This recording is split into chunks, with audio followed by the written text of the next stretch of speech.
কারণ যে গণহত্যাটা হয়েছে এটা আমাদের চোখের সামনে মাত্র 1 বছর আগে হয়েছে। হেলিকপ্টার থেকে গুলি করে 6 বছরের শিশুর বুক ঝাঁঝরা করে দেওয়া হয়েছে।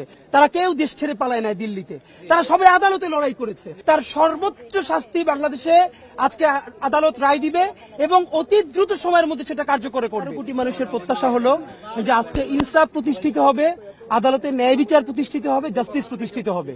আর আমরা দৃঢ়ভাবে প্রত্যাশা করি যদি আজকে ইনসাফ প্রতিষ্ঠিত হয়, ন্যায় বিচার প্রতিষ্ঠিত হয়, তাহলে ফ্যাসিস্ট খুনি হাসিনার সর্বোচ্চ শাস্তির বাইরে যাওয়ার আর তো কোনো সুযোগ নাই।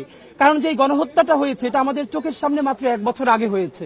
হেলিকপ্টার থেকে গুলি করে 6 বছরের শিশুর বুক ঝাঁঝরা করে দেওয়া হয়েছে। মস্তিষ্ক উড়ে গেছে মানুষের। আপনার আমি এই কথাগুলো এখন এভাবে বলছি না, কারণ আমার পাশে যারা শহীদ পরিবার আছেন ওনারা এখন এমন ভাবে ট্রমাটাইজ যেগুলো ওনারা নিতে পারবেন না। এমন কোনোভাবে হত্যার প্যাটার্ন নাই যে লাশ জ্বালিয়ে দেওয়া হয়েছে চোখের সামনে মানুষের।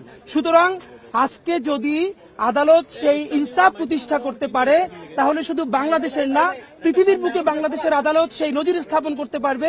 পৃথিবীর কোনো ক্ষমতাশালী, কোনো অটোক্র্যাট, কোনো স্বৈরাচার, কোনো ফ্যাসিস্ট আইনের ঊর্ধ্বে নয়। এবং ভবিষ্যতে যারা বাংলাদেশ পরিচালনা করবে তাদের জন্য স্থায়ী লেসন যাবে যে যত ক্ষমতাশালী সে হয়ে উঠুক কোনোদিন সে বিচারের বাইরে যেতে পারবে না। আমরা দৃঢ়ভাবে প্রত্যাশা করি তার সর্বোচ্চ শাস্তি বাংলাদেশে আজকে আদালত রায় দিবে এবং অতি দ্রুত সময়ের মধ্যে সেটা কার্যকর করবে। আর যদি আদালতে আমরা ইনসাফ না পাই, আমরা যদি জাস্টিস না পাই, এই শহীদ পরিবারদেরকে সাথে নিয়ে আমরা ইনশাল্লাহ আইনি কাঠামোর মধ্য থেকে যত দূর লড়াই করা যায়, তাতে যদি আমাদের জীবনও চলে যায় আমরা লড়াই চালাবো। তবে বলে রাখি ইনশাল্লাহ আমরা 2013-র মতো আমরা একটা শাহবাগ তন্ত্র কায়েম করব না।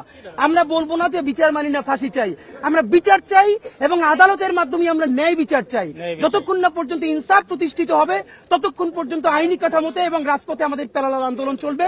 ইনসাফ জিন্দাবাদ, ইনকিলাব জিন্দাবাদ। Thank you. আচ্ছা হ্যাঁ, শেখ হাসিনা, আমি আপনারা ধন্যবাদ। শেখ হাসিনা বলেছেন শেখ হাসিনা এই আদালতের স্বচ্ছতা নিয়ে প্রশ্ন তুলেছেন। আমি আপনাদের মাধ্যমে শেখ হাসিনাকে বিনীত অনুরোধ জানাই যে আপনি দ্রুত বাংলাদেশে এসে আদালতের সামনে আপনার অ্যাডভোকেটের মাধ্যমে এটার বিরুদ্ধে আপনার এলিগেশন জানান। কারণ এই আদালত এই ইন্টারিম সরকার প্রতিষ্ঠা করে নাই, এটার প্রতিষ্ঠা করেছেন কিন্তু আপনি।